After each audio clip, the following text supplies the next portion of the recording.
everyone, welcome back to my YouTube channel, and today I'm going to be giving my match predictions for week 13 Premier League fixtures. And if we get anything like we just saw in midweek and last week Premier League fixtures, we are in for some amazing games. During the midweek, we saw some amazing games like Manchester United beat Tottenham Hotspur 2-0 at Old Trafford. We felt like Manchester United are starting to find their way of playing. We also saw Liverpool get back-to-back wins, not only one against West Ham, but also against Manchester City last week, when so many fans like me included thinking that we were going to lose the game. We also saw other games like Chelsea obviously beat Aston Villa and drawing to Brentford. So let's see what's going to be happening in week 13 Premier League fixtures, and I think we're going to be seeing some amazing games. We got Chelsea versus Manchester United, two teams battling it out for a top 4 position. We also got Nottm Forest, who are 19th in the Premier League table. Can they actually beat Liverpool this season? Let's see what's going to happen there. We also got Manchester City versus Brighton, two teams who love to play offensive style of football. So let's see what's happening there. However, before I go into the video and give my predictions, you know I'm going to say make sure you guys like, comment, and hit that big subscribe button right there, because only 10% of you guys actually subscribe. And let me know your predictions in the comment section. So the first game I'm going to be predicting, it has to be this. This is the best game we have on display this weekend between Chelsea versus Manchester United. Two top 6 sides battling out for a top 4 position. So let's see which team can get one up on another to see if they can continue their winning ways, or at least their good form when it comes to this weekend. And going into this game, I think it's relatively close. It's pretty much a coin toss, especially since both sides have been performing relatively well in the last 5 to 6 fixtures or so. Obviously, both teams have their strengths, like Chelsea when it comes to defending, because obviously if you look at the defensive record, 5 clean sheets in a row for Kepa and that defence. And then we got Manchester United's superb defensive record as well, getting 5 clean sheets out of their last 7 games. Varane and Martinez proving to have a solid partnership, great chemistry when it comes to defending. So going in this game is going to be a nickel and tuck. I don't think we're going to see that many goals because of their both superb defensive records. However, both teams have flaws, as we know. Chelsea going forward, it just feels like they don't really know how to get the ball into the back of the net these days. I know Aubameyang has shown in spurts that he can put the ball in the back of the net, but hasn't been consistent enough. And anyone really else within that Chelsea side, you don't really trust getting goals. We saw in the last game against Brentford, drawing 0-0 away from home. We saw against Aston Villa, despite Chelsea getting the win, it was clear as day that they were relying on Aston Villa to gift them certain goals that they did in that game. Apart from that, they weren't really moving the ball with speed and creating that many chances within the final third. And Manchester United are pretty much the same in that department, it feels like, kind of, because we know Rashford isn't that clinical striker who's going to bag 20 goals in a Premier League season, because we literally saw against Lloris, he wasn't able to beat him. Yes, Lloris made some spectacular saves, but it never really felt like Rashford hit the corner,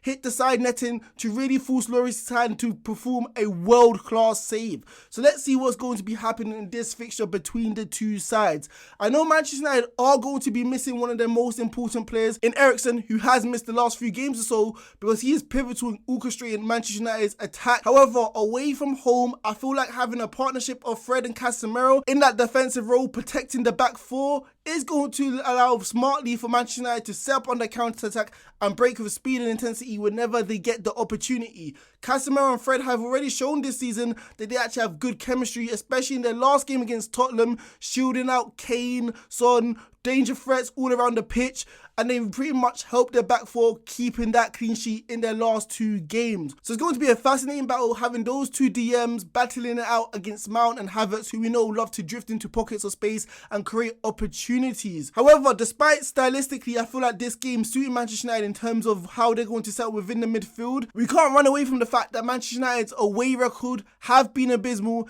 and has shown spurts at times that they can be blown out. We saw the game against Manchester City, we saw the game obviously against Brentford away from home, conceding 10 goals within the 2 games. However, I don't think this is going to be a worry, because we know, especially Manchester City, have the quality, have the genius of scoring so many goals in short moments, and I don't think Chelsea have that X factor within them to punish Manchester United like this. So I think at the end of the day, like I said, it's going to be a close affair, it's going to be tight. I feel like it's only going to be 1 goal within this fixture.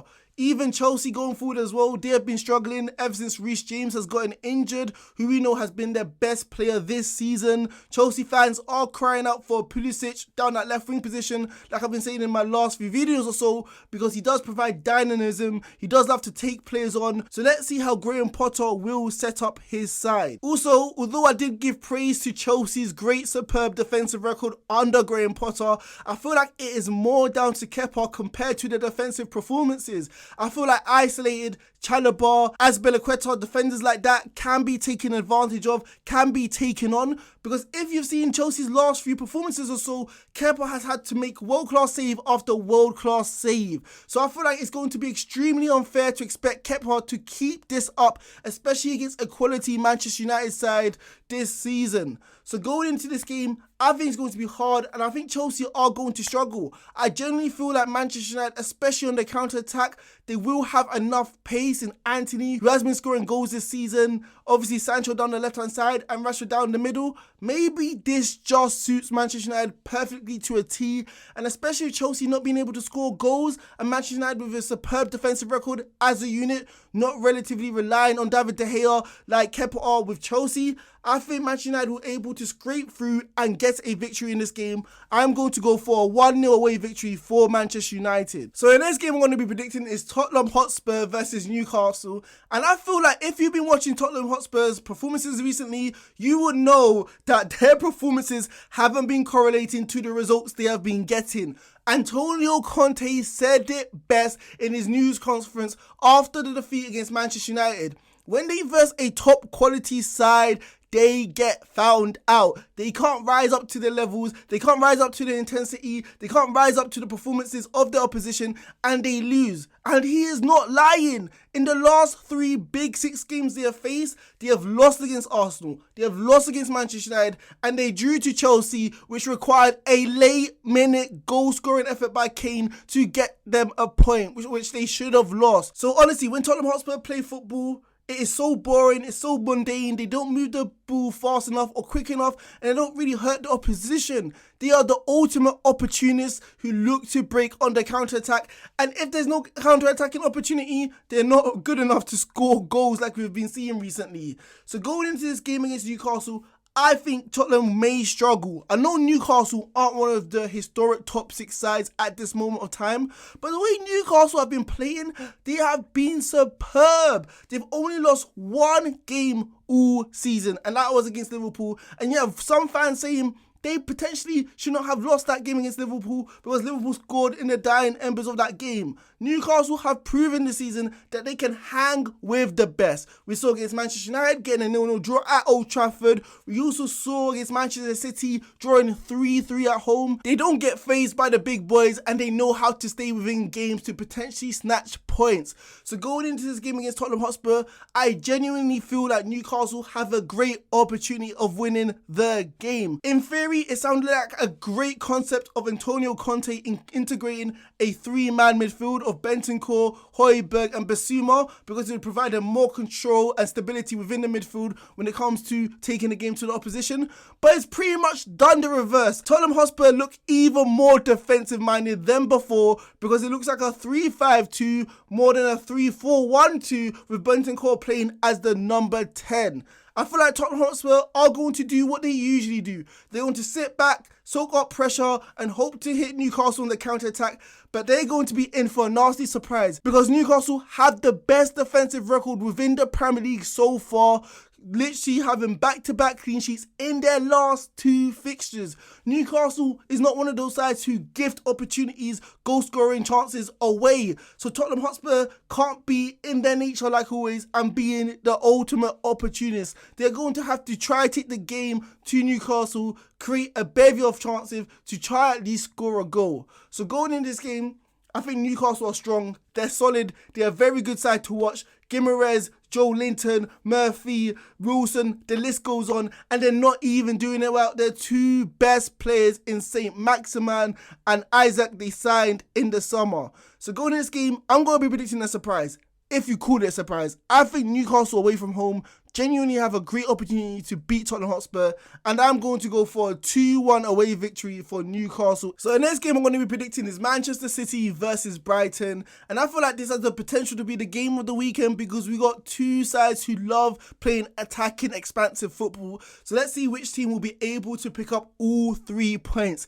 And if you ask me, Brighton, you could not have picked a worse time to run into the English champions, Manchester City. First of all, Brighton obviously played in the midweek, so they may be fatigued going into this game, whereas Manchester City are going to be rejuvenated, rested, because the last fixture they played was against Liverpool. So obviously Manchester City, in terms of energy levels, they're going to be much more refreshed going into this game against Brighton. Second of all, the game Manchester City did play, like I said, they lost. And we know when it comes to a Pep Guardiola side, they know how to bounce back from horrific defeats. They have the mindset and the capability to put the defeat behind them, not let it ruin their confidence, and take their anger out on the next opposition they play, which is going to be Brighton. You saw in the press conference but after the game against Liverpool, Bernardo Silva, Pep Guardiola crying about refereeing decisions. They're going to channel this sort of anger into this game against Brighton and literally try to destroy them within this game. So Brighton, like I said, I got no idea how you are going to be able to beat Manchester City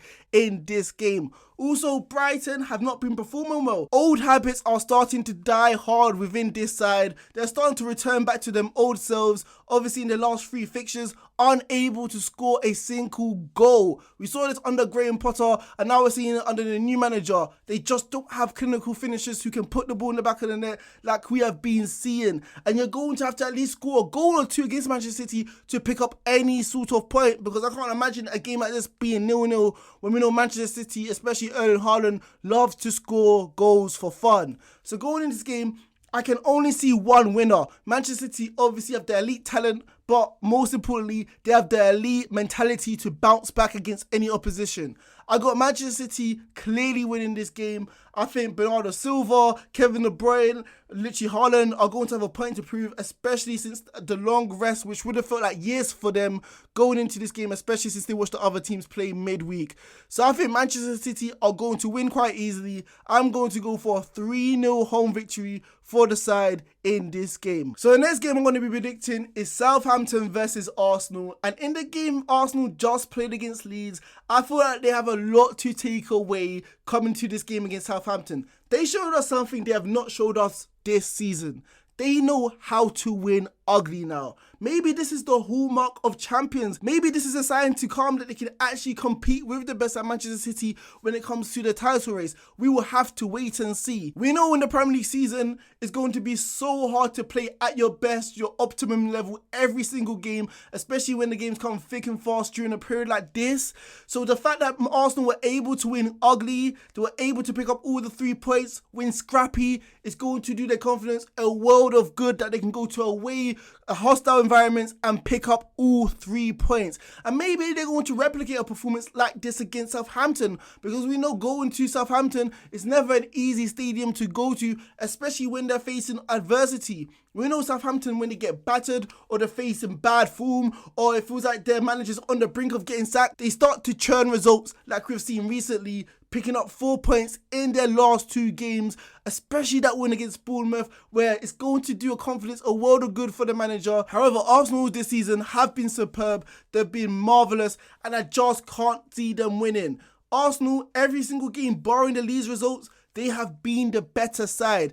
I think the game against Leeds was an aberration. I don't see a performance like this happening. We know Arteta, when it comes to his style of football, Arsenal have been performing this at a very high level, and it just feels like they know how to beat teams at a great level. So going into this game, how are Southampton going to win? So I'm going to be predicting a 2-1 away victory for Arsenal within this game against Southampton. So the next game I'm going to be predicting is Nottingham Forest versus Liverpool. And let's see if Nottingham Forest can pick up their second win this season, when the last time they won a Premier League game was the opening day of the season. If there's a certain team you would want to come to town to get the fans and the players up for it, it is Liverpool. So let's see if Nottingham Forest can return back to how they was last season and potentially pick up the result.